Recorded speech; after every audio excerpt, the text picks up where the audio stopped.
Assalamualaikum warahmatullahi wabarakatuh. Waalaikumsalam warahmatullahi wabarakatuh. Bismillahirrahmanirrahim. Alhamdulillahi rabbil alamin. Wa bihi nasta'in ala umuri dunya waddin. Wa sallallahu wa sallama ala sayyidina Muhammadin khatamin nabiyyin wa ala alihi wa sahbihi ajma'in. Subhanaka la ilma lana illa ma 'allamtana innaka antal alimul hakim. Wa tub 'alaina innaka antat tawwabur rahim.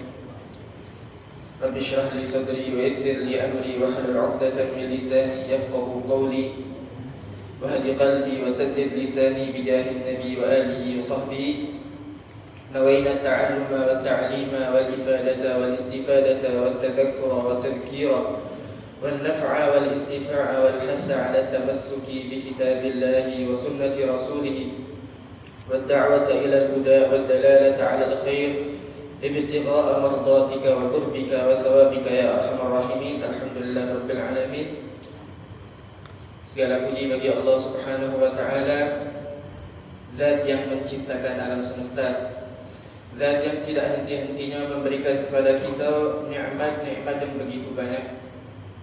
Di antaranya nikmat Islam, nikmat iman, yang mana nikmat Islam dan nikmat iman ini merupakan hakikat daripada seluruh nikmat. Nikmat terbesar yang Allah berikan kepada seorang hamba adalah nikmat Islam dan nikmat iman. Seorang hamba tidak akan mendapatkan hakikat daripada kebahagiaan di dunia maupun di akhirat jikalau dia tidak memiliki nikmat Islam dan nikmat iman.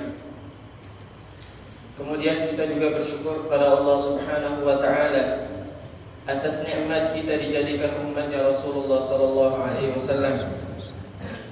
Karena berkah daripada Rasulullah sallallahu alaihi wasallam, kita menjadi umat yang paling dimanja oleh Allah Subhanahu wa taala.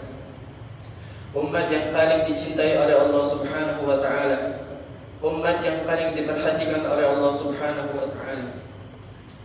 Kemudian kita juga bersyukur kepada Allah Subhanahu wa taala atas nikmat sehat, nikmat waktu luang, yang mana terhadap dua nikmat ini manusia banyak lalai, sebagaimana yang disabdakan oleh Rasulullah sallallahu alaihi wasallam di dalam hadis. Qala Rasulullah sallallahu alaihi wasallam, ni'matani maghbunun fihima katsirun minan nas. Ada dua nikmat yang mana terhadap dua nikmat ini manusia banyak lalai dan tertipu. Dua nikmat itu apa? Kata Rasulullah, as-sihhatu wal faragh. Kesehatan dan waktu luang. Jadi mumpung Allah Subhanahu wa taala masih memberikan kepada kita kesehatan dan waktu luang, digunakan dengan sebaik-baik mungkin. Kemudian kita bersyukur juga atas nikmat yang Allah berikan kepada kita berupa taufik, hidayah, riayah, inayah, sehingga Allah Subhanahu wa taala memudahkan langkah kaki kita untuk melakukan hal-hal yang positif, hal-hal yang diridai oleh Allah Subhanahu wa taala. Tanpa nikmat taufik, hidayah, riayah dan inayah dari Allah, maka seorang hamba tidak akan mampu untuk melakukan satu pun daripada kebaikan. Kemudian salawat dan salam tak lupa kita hadiahkan kepada junjungan kita Nabi besar Muhammad sallallahu alaihi wa alihi wa sahbihi wasallam beserta para isteri beliau, para keluarga beliau, para sahabat beliau dan para pengikut beliau sampai hari kiamat. Ma'asyiral muslimin wal muslimat wat talabah wal mustami'in yarhamuni wa yarhamkumullah. Insyaallah di pagi hari ini kita akan membahas dua pembahasan yang masih berkaitan dengan fikih puasa. Dua pembahasan tersebut adalah yang pertama, kewajiban-kewajiban yang salah sikapnya pasti dilakukan oleh wong yang tidak berpuasa di bulan Ramadan atau wong yang batal puasa Ramadan. Pembahasan yang kedua yang bakal kita bahas mengenai macam-macam hukum puasa. Ada puasa yang wajib, ada puasa yang sunnah, ada puasa yang makruh, ada puasa yang haram. Tapi sebelum kita membahas kedua pembahasan yang bakal kita bahas ini, alangkah baiknya kita mengulangi pembahasan mengenai masalah hal-hal yang membatalkan puasa. Nah, hal-hal yang membatalkan puasa ini para ulama membagi menjadi dua pembahasan. Ada yang namanya al-muhbitat, ada yang namanya al-mukhattirat.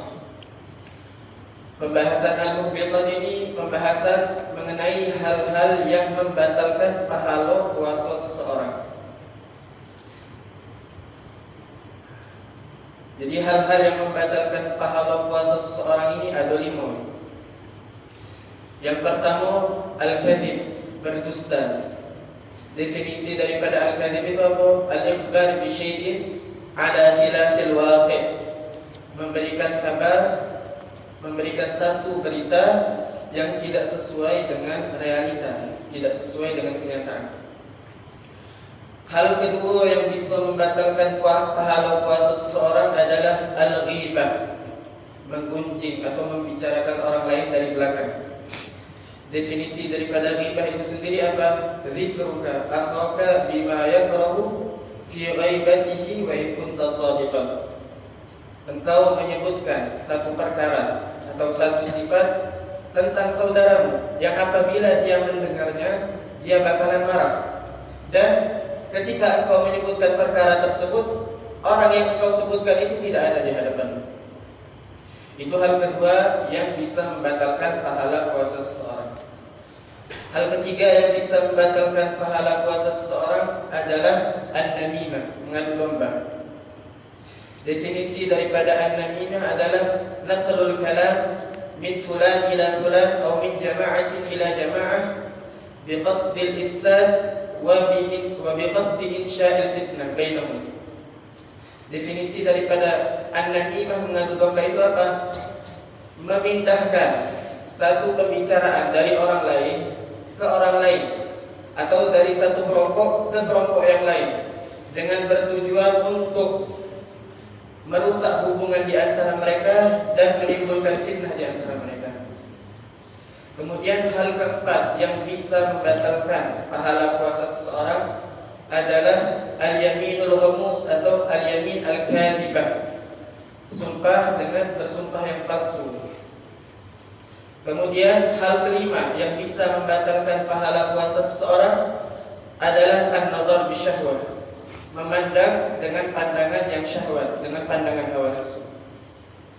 Nah, 5 perkara ini apabila dilakukan oleh orang yang berpuasa, maka puasanya sah tapi tidak mendapatkan pahala. Nah, ini pendapat mayoritas ulama, pendapat mayoritas ulama. Ini pendapat yang pertama. Di sana ada 2 pendapat lain yang berbeda dengan pendapat yang pertama ini. Pendapat yang kedua apa? Pendapatnya Al-Imam Al-Adhru'i.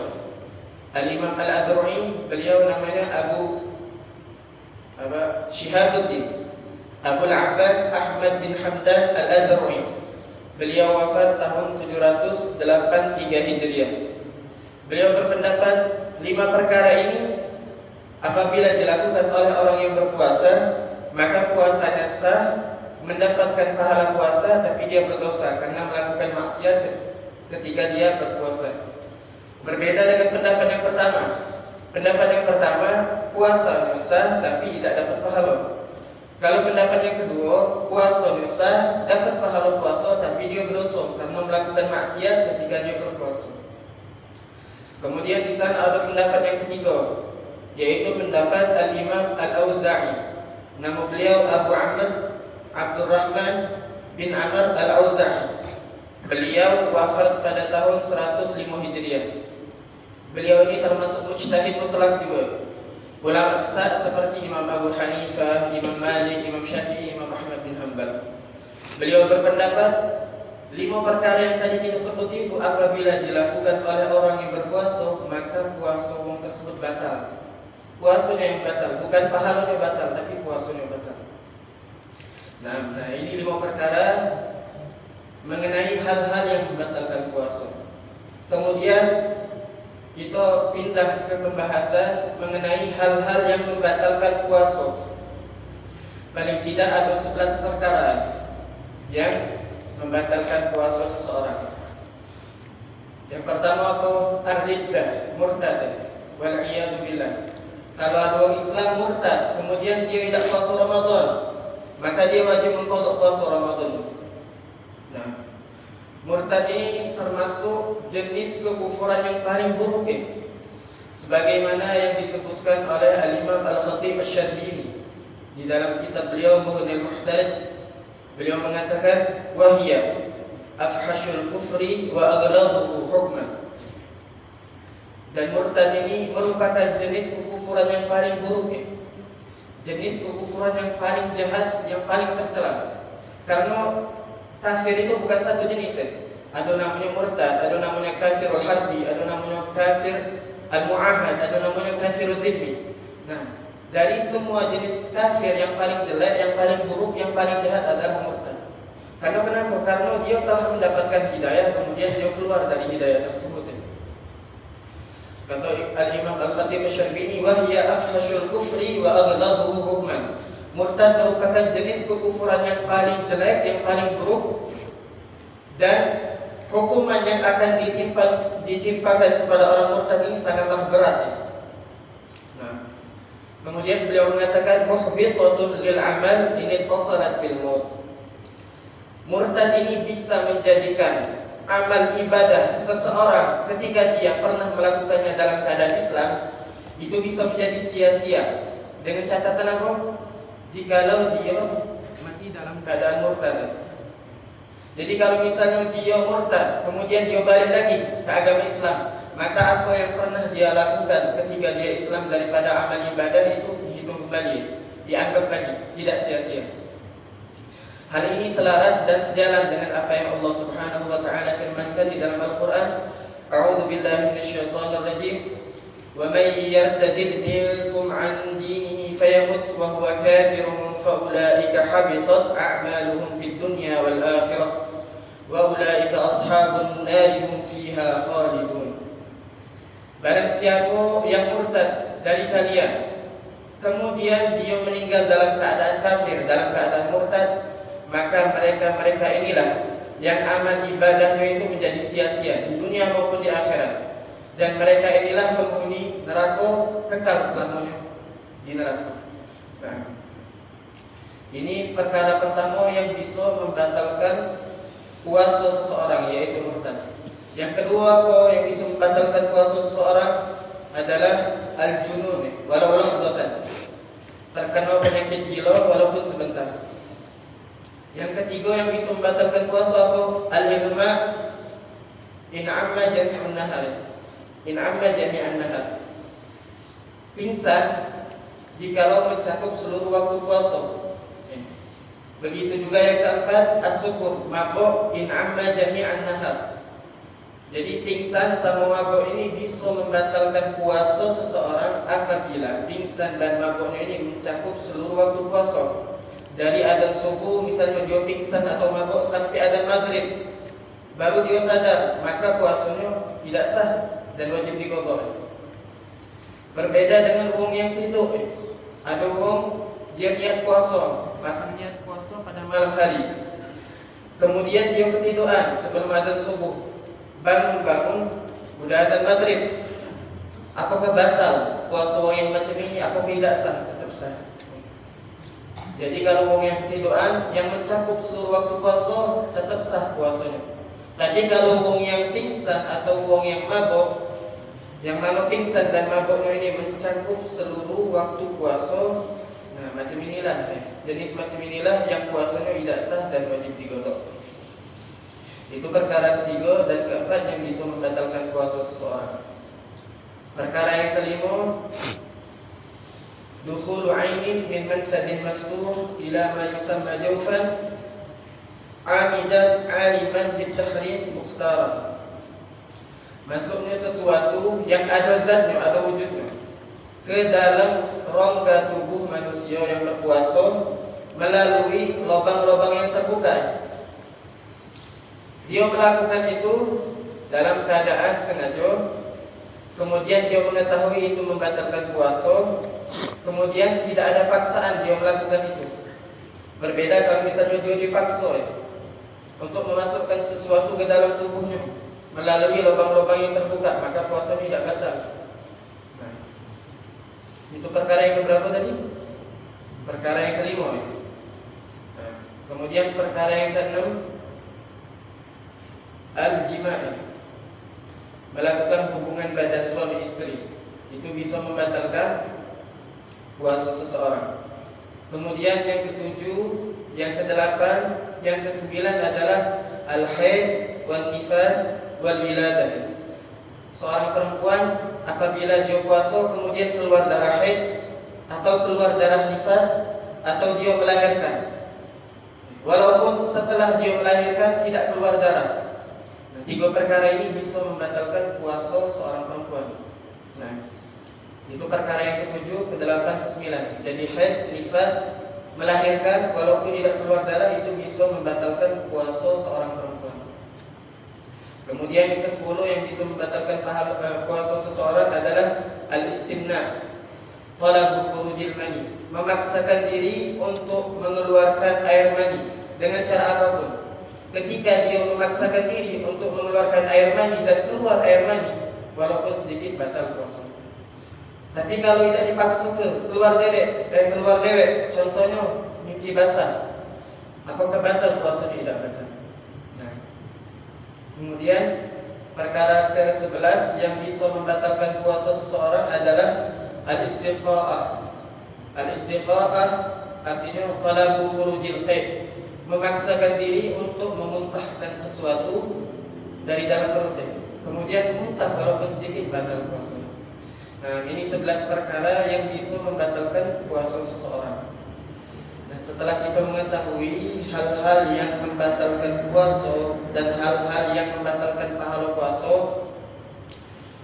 kita akan membahas kewajiban-kewajiban yang dikenakan salah sikapnya kepada wong-wong yang tidak berpuasa di bulan Ramadan dan kepada wong-wong yang batal puasa Ramadan. Paling tidak ada 5 perkara, ada 5 kewajiban yang salah sikapnya pasti berlaku kepada orang-orang yang tidak berpuasa di bulan Ramadan dan kepada orang-orang yang membatalkan puasa Ramadan. Kewajiban yang pertama apa? Wajib al-qadha wal kafarah. Wajib mengqadha puasa serta membayar kafarah. Wajib mengqadha serta membayar kafarah ini berlaku kepada siapa?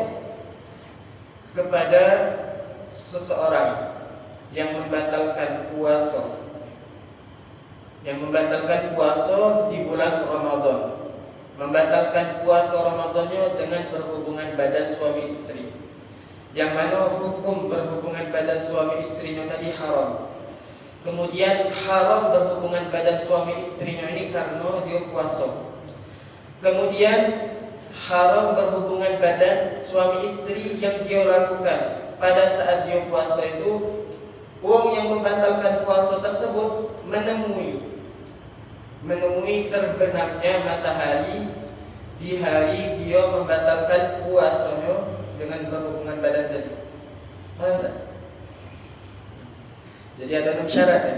Ada 6 syarat. Jadi syarat yang pertama, wong yang membatalkan puasa.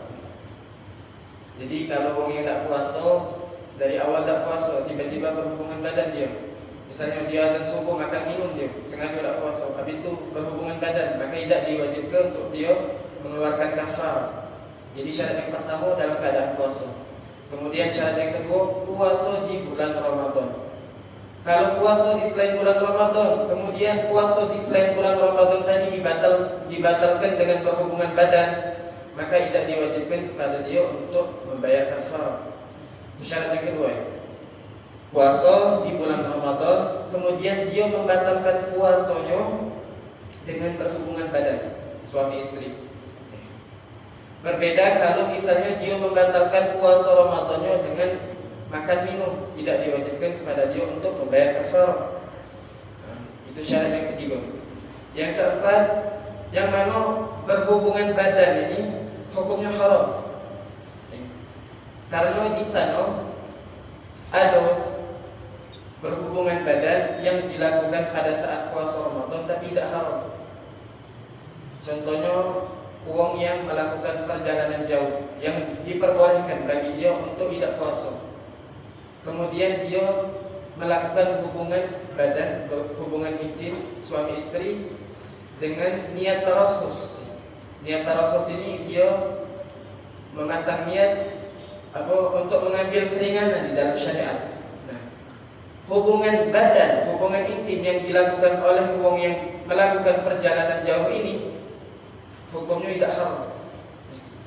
Berbeda dengan wong yang puasa tidak dalam keadaan bepergian jauh, dia membatalkan puasanya dengan hubungan badan suami istri. Nah, hubungan badan suami istri ini hukumnya haram. Nah, jadi itu syarat yang keempat ya. Syarat yang kelima, hubungan badan suami istri ini hukumnya haram dikarenakan puasa. Dikarenakan puasa, haramnya dikarenakan puasa, bukan gara-gara hal yang lain. Contohnya haram dikarenakan hal yang lain. Contohnya seperti apa? Wong yang melakukan perjalanan jauh yang diperbolehkan bagi dia tidak berpuasa. Kemudian dia melakukan hubungan badan tapi dengan betina yang tidak halal bagi dia. Hubungan badan ini yang dilakukan oleh dia itu haram, tapi bukan karena dia berpuasa, karena dia berzina. Jadi syarat yang kelima itu ya. Hubungan badannya tadi haram dikarenakan puasa. Kemudian syarat yang keenam, uang yang membatalkan puasa Ramadannya dikarenakan berhubungan badan suami istri, itu dia menemui atau menemui terbenamnya matahari di hari dia membatalkan puasa dengan berhubungan badan tadi. Contohnya hari ini ada orang berpuasa, kemudian di jam 2 siang dia membatalkan puasanya dengan berhubungan badan. Nah, di hari ini dia bertemu dengan terbenamnya matahari masuk waktu maghrib, maka diwajibkan bagi dia untuk membayar kafarah. Tapi kalau misalnya sebelum adzan maghrib dia meninggal atau dia gila, maka tidak diwajibkan kepada dia untuk membayar kafarah, karena dia tidak menemui terbenamnya matahari di hari dia membatalkan puasa Ramadannya dengan berhubungan badan. Sampai sini paham? Itu kewajiban pertama ya, yang dikenakan kepada orang yang tidak berpuasa di bulan Ramadan atau orang yang membatalkan puasa Ramadan. Jadi wajib mengqadha puasa serta membayar kafarah. Kemudian kafarah itu apa? Kafarah ini sanksi yang sangat berat. Sanksi yang sangat berat yang dibebankan kepada orang yang melanggar syariat tertentu, hukum syariat tertentu, yang mana dia harus mengeluarkan atau melakukan salah sikap daripada 3 perkara. 3 perkara ini apa? Yang pertama, nomor pertama, urutan pertama, dia wajib memerdekakan hamba sahaya, memerdekakan budak yang sehat, yang tidak cacat. Yang kedua, perkara yang kedua, dia harus berpuasa selama 2 bulan berturut-turut, tidak boleh terputus. Perkara ketiga, dia harus memberikan makan kepada 60 orang fakir atau 60 orang miskin. Masing-masing mereka mendapatkan 1 mud. Jadi perkara yang ketiga ini diwajibkan kepada dia untuk memberikan makan kepada 60 orang fakir atau 60 orang miskin. Masing-masing dari mereka mendapatkan 1 mud. 1 mud ini kalau ukuran sekarang kurang lebih untuk jago-jago 700 gram kurang lebih. Nah, uang yang diwajibkan kepada dia membayar kafarah itu harus melakukan salah sikap daripada 3 perkara ini. Dia harus melakukan salah sikap dari 3 perkara ini, tidak boleh milih dia. Dia harus melakukan perkara yang pertama dulu, yaitu memerdekakan hamba sahaya. Kalau dia tidak mampu, dia sudah berusaha pengen memerdekakan hamba sahaya, tapi dia tidak mampu, baru diperbolehkan bagi dia untuk pindah ke opsi yang kedua. Opsi yang kedua itu tadi, berpuasa selama 2 bulan berturut-turut, tak boleh terputus. Kalau dia sudah berusaha untuk melakukan puasa selama 2 bulan berturut-turut, tapi dia tidak mampu, dibolehkan bagi dia untuk pindah ke opsi yang ketiga, yaitu memberikan makan kepada 60 orang fakir atau 60 orang miskin sebanyak 60 mud. Masing-masing dari mereka mendapatkan 1 mud. Ini kewajiban pertama yang dikenakan kepada orang-orang yang tidak berpuasa di bulan Ramadan atau kepada orang-orang yang batal puasa Ramadan. Kemudian kewajiban yang kedua yang diwajibkan kepada orang-orang yang tidak berpuasa di bulan Ramadan, diwajibkan al-qadha wal fidyah. Diwajibkan untuk mengqadha puasanya serta membayar fidyah. Sebelumnya, jadi yang perkara yang pertama tadi diperuntukkan kepada siapa? Kepada orang yang membatalkan puasa Ramadannya dengan berhubungan badan yang diharamkan, yang mana hukum haram itu dikarenakan dia berpuasa, kemudian dia bertemu dengan terbenamnya matahari di hari dia membatalkan puasa tersebut. Itu perkara yang pertama. Perkara yang kedua, diwajibkan untuk mengqadha puasanya serta membayar fidyah. Mengqadha puasa serta membayar fidyah. Hal ini berlaku bagi siapa? Hal ini berlaku bagi 2 golongan. Golongan yang pertama, bagi orang-orang yang membatalkan puasanya murni karena rasa khawatir kepada orang lain. Contohnya kayak ibu hamil atau ibu yang sedang menyusui. Kalau ada ibu hamil atau ibu yang sedang menyusui, dia tidak berpuasa atau dia membatalkan puasanya karena murni rasa khawatir kepada bayinya. Murni rasa khawatir kepada bayinya, maka diwajibkan kepada ibu yang sedang menyusui atau ibu yang sedang hamil ini mengqadha puasa Ramadan plus membayar fidyah. Jadi hal yang kedua ini berlaku bagi 2 golongan. Golongan pertama apa dia? Wong yang membatalkan puasa Ramadannya murni karena rasa khawatir takut terjadi apa-apa kepada orang lain. Contohnya macam ibu hamil sama ibu yang menyusui. Dia membatalkan puasanya karena rasa khawatir takut terjadi apa-apa kepada bayinya. Terus kalau misalnya ada ibu hamil atau ibu yang menyusui membatalkan puasanya atau tidak berpuasa karena murni rasa khawatir kepada dirinya, dia tidak takut terjadi apa-apa kepada bayinya, maka hanya diwajibkan kepada dia mengqadha puasanya, tidak diwajibkan membayar fidyah. Jadi paham perbedaannya. Terus kalau misalnya ada ibu yang hamil atau ibu yang menyusui membatalkan puasa Ramadannya atau tidak berpuasa Ramadan karena rasa khawatir kepada dirinya dan kepada bayinya, maka hanya diwajibkan kepada dia untuk mengqadha puasa Ramadannya, tidak diwajibkan untuk membayar fidyah. Itu golongan pertama yang diwajibkan kepada dia untuk mengqadha puasa Ramadan serta membayar fidyah. Golongan kedua yang diwajibkan kepadanya untuk mengqadha puasa serta membayar fidyah siapa?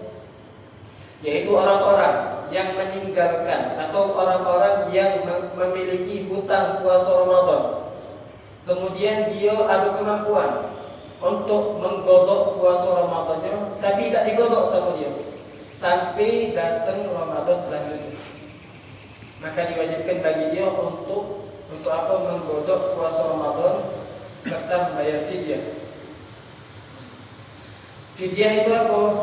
Sanksi dari syariat bagi orang yang melanggar syariat dengan mengeluarkan makanan pokok di daerah setempat dia.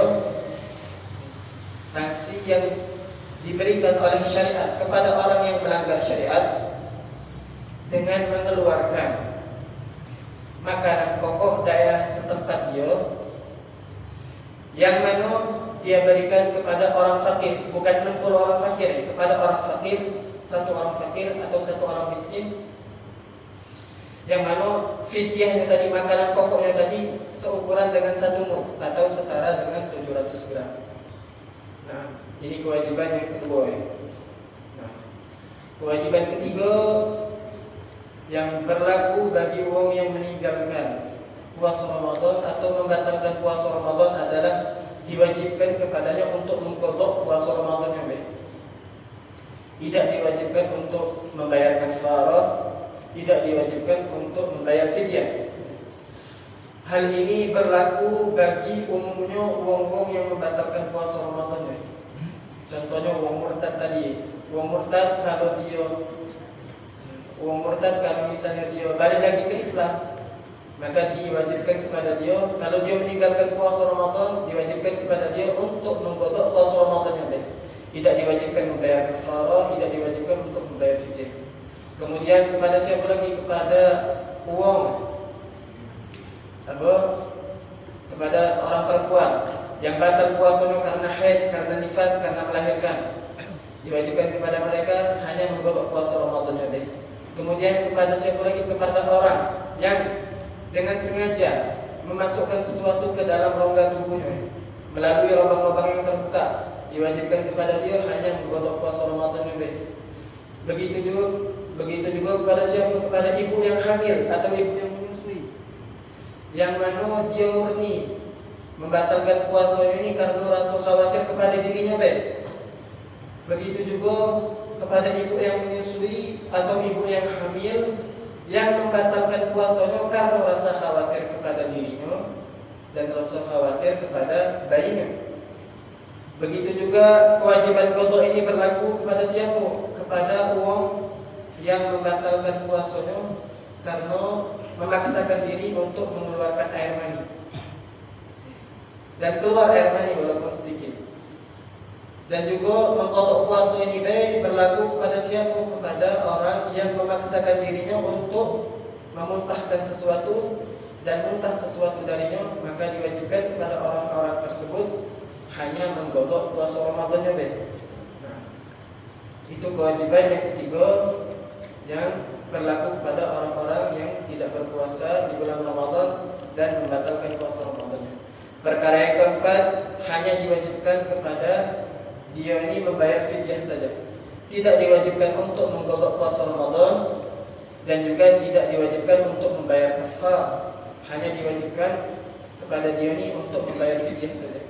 Hal ini berlaku bagi siapa? Berlaku bagi dua golongan. Golongan yang pertama bagi orang tua. Wong yang sudah tua tidak mampu lagi untuk berpuasa. Jadi wong tua yang tidak mampu lagi untuk berpuasa, diwajibkan kepada dia hanya membayar fidyah. Kalau misalnya wong yang tua tidak mampu lagi untuk berpuasa, kemudian sebulan pun Ramadan dia tidak berpuasa, misalnya 30 hari di bulan Ramadan dia tidak berpuasa, maka diwajibkan kepada dia untuk mengeluarkan fidyah sebanyak 30 mud. Itu golongan yang pertama. Golongan yang kedua yang diwajibkan kepadanya hanya mengeluarkan fidyah adalah orang yang mengidap penyakit, wong yang terkena penyakit yang tidak mampu untuk berpuasa.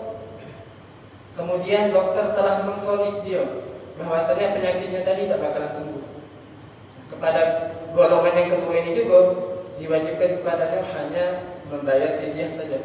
Tidak diwajibkan mengqadha puasa serta tidak diwajibkan membayar kafarah. Kemudian yang kelima yang berlaku bagi orang-orang yang membatalkan puasa Ramadan atau wong yang tidak puasa Ramadan. Yang kelima ini apa? Tidak diwajibkan kepada dia mengqadha puasa Ramadan, tidak diwajibkan kepada dia membayar kafarah, tidak diwajibkan kepada dia membayar fidyah. Jadi yang kelima ini tidak diwajibkan apa-apa. Tidak diwajibkan mengqadha puasa, tidak diwajibkan membayar kafarah, tidak diwajibkan membayar fidyah. Hal ini berlaku kepada siapa? Kepada wong yang terkena penyakit gila. Jadi kalau ada muslim tiba-tiba dia gila, tidak puasa Ramadan full, habis itu dia sadar, wajib qadha tak? Tidak wajib. Wajib bayar kafarah? Tidak wajib. Wajib bayar fidyah? Tidak wajib. Jadi wong yang gila ini tidak diwajibkan kepada dia apabila dia tidak berpuasa Ramadan, tidak diwajibkan apa-apa. Jadi inilah 5 perkara yang mana salah satunya pasti berlaku kepada orang-orang yang tidak berpuasa di bulan Ramadan dan orang-orang yang membatalkan puasa Ramadan. Nah, sampai sini ada pertanyaan? Yang pengen bertanya atau foto yang kurang paham sebelum kita melanjutkan pembahasan mengenai macam-macam hukum puasa. Yang pengen bertanya itu Ustaz. Yang kurang paham?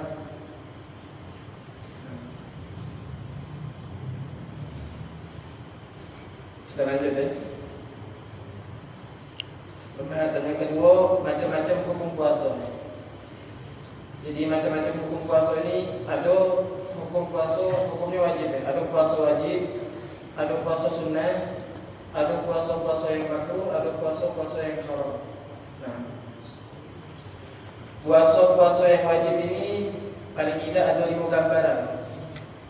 Yang pertama puasa Ramadan. Puasa Ramadan ini hukumnya wajib ya. Nah, puasa Ramadan diwajibkan dan disyariatkan pada tahun 2 Hijriah. Pada tahun 2 Hijriah di bulan Sya'ban.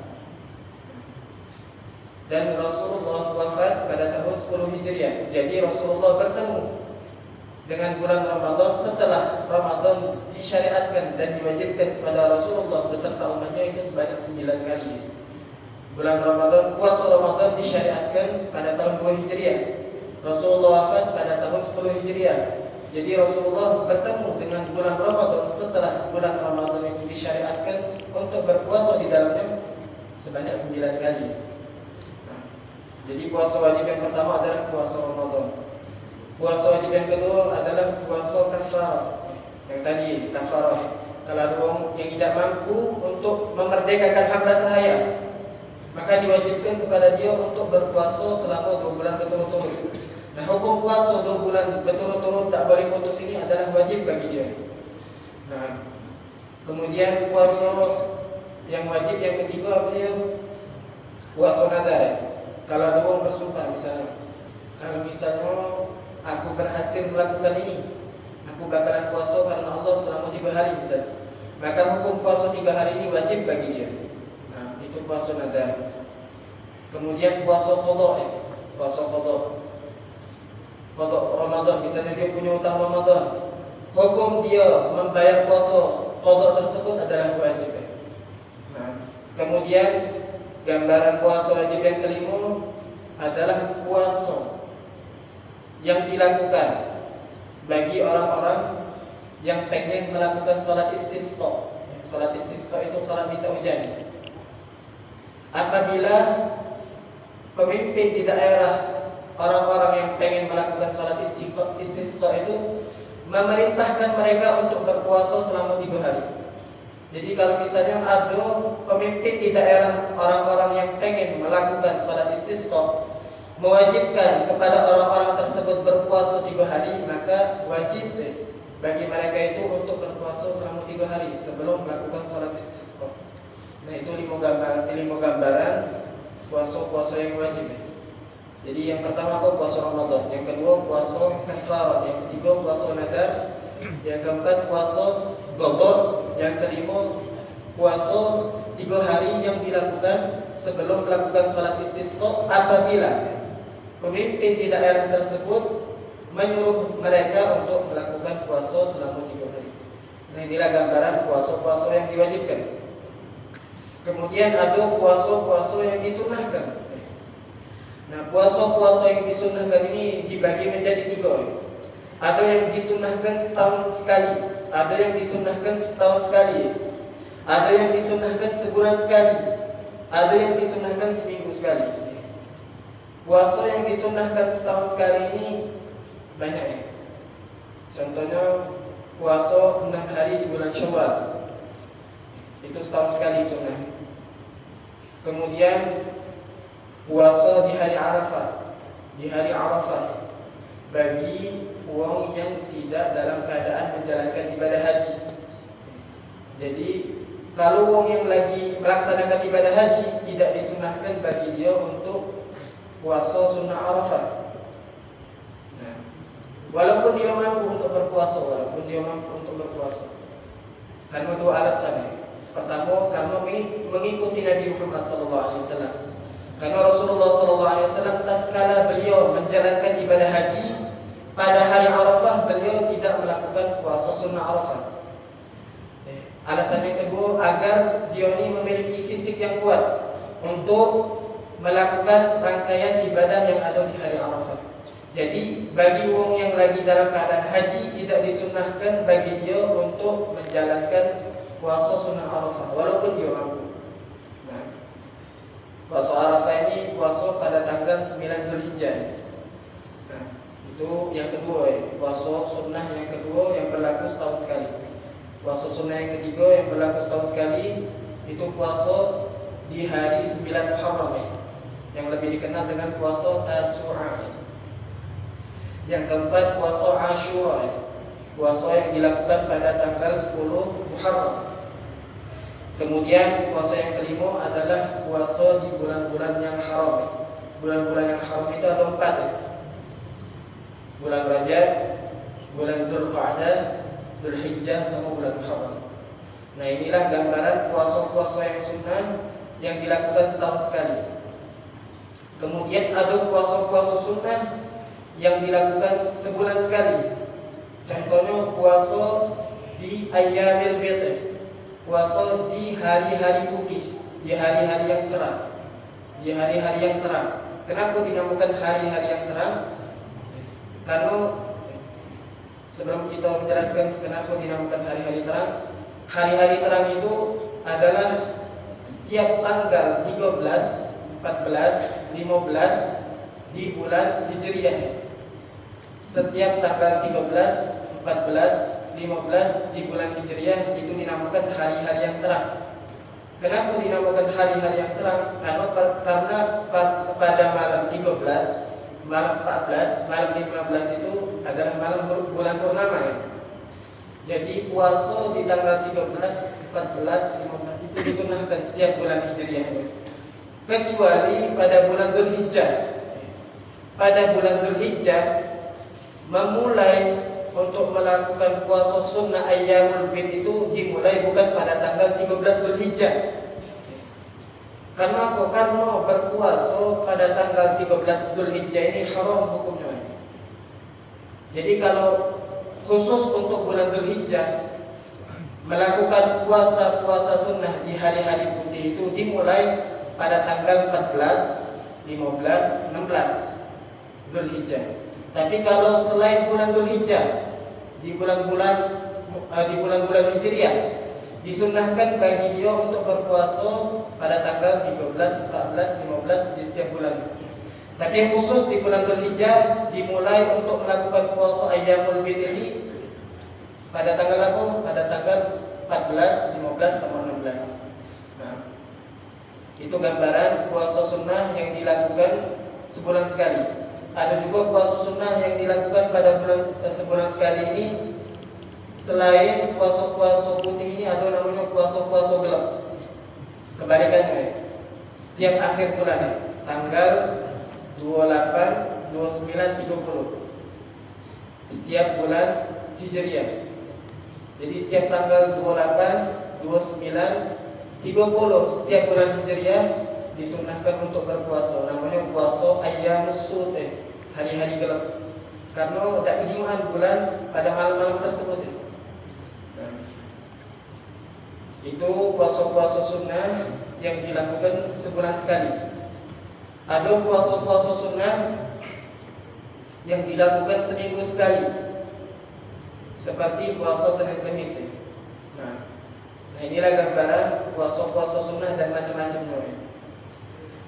Kemudian ada puasa-puasa yang dimakruhkan. Puasa-puasa yang dimakruhkan ini contohnya seperti seseorang yang menyendirikan puasa hari Jumat, baik. Jadi hari Kamis dia tidak puasa, hari Jumat dia puasa, hari Sabtu dia tidak puasa. Dia hanya berpuasa di hari Jumat, baik. Hukumnya makruh itu. Begitu juga orang yang berpuasa hanya menyendirikan puasa di hari Sabtu, baik.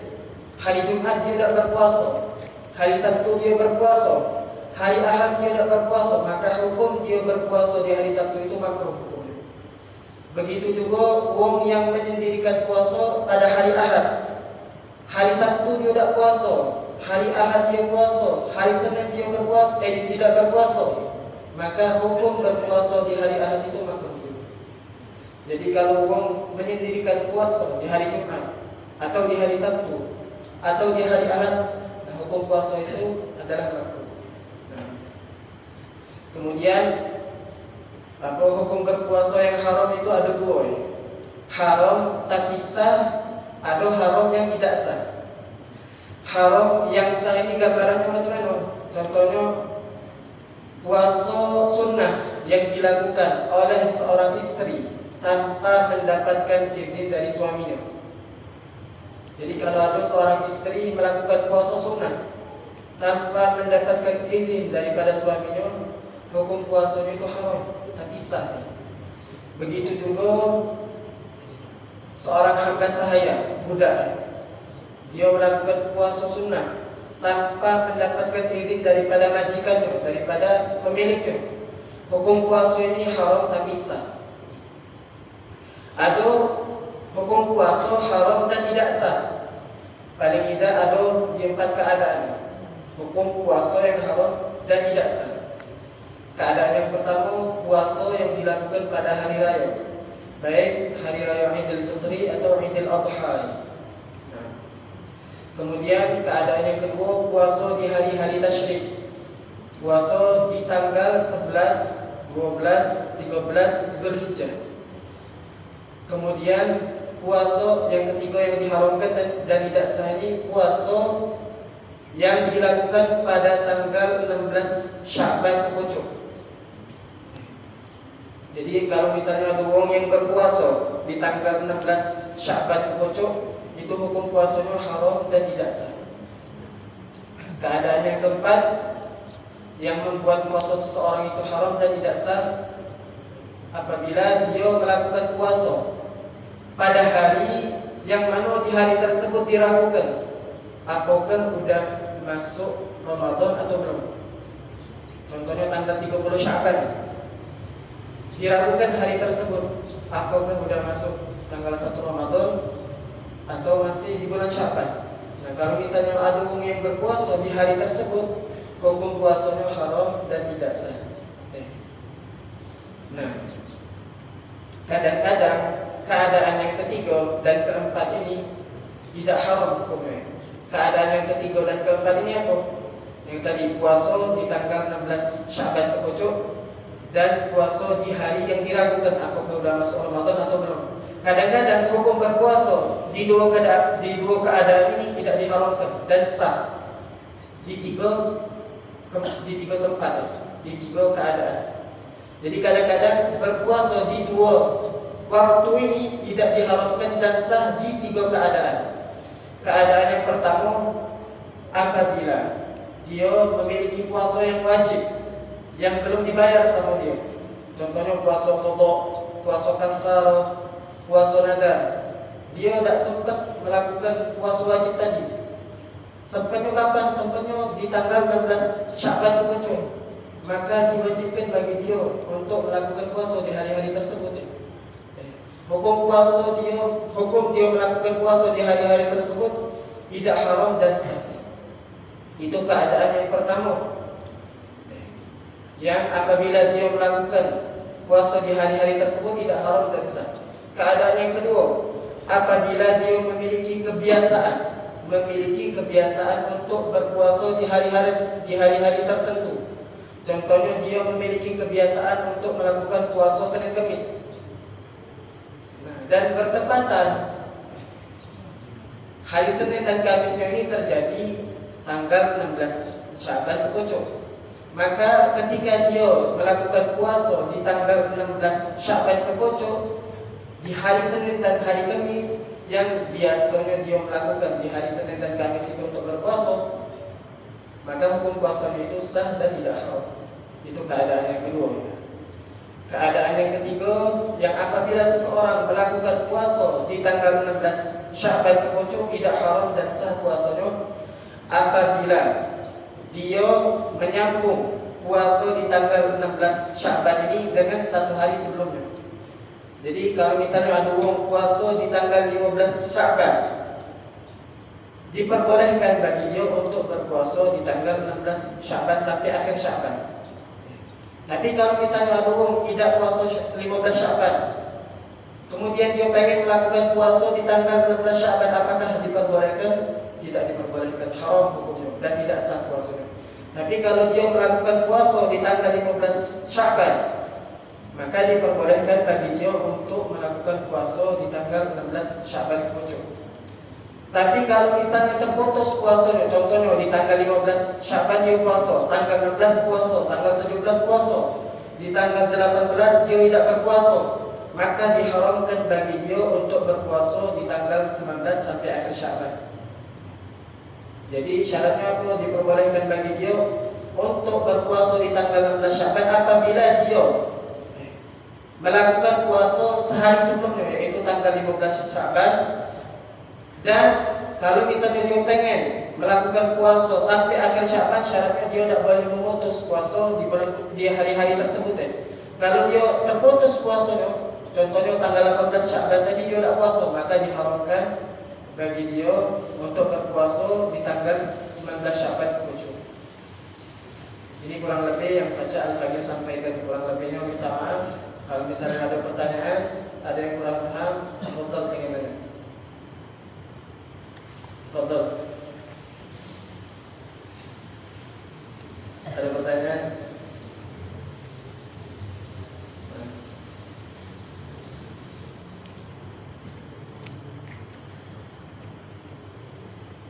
Tak ada pertanyaan.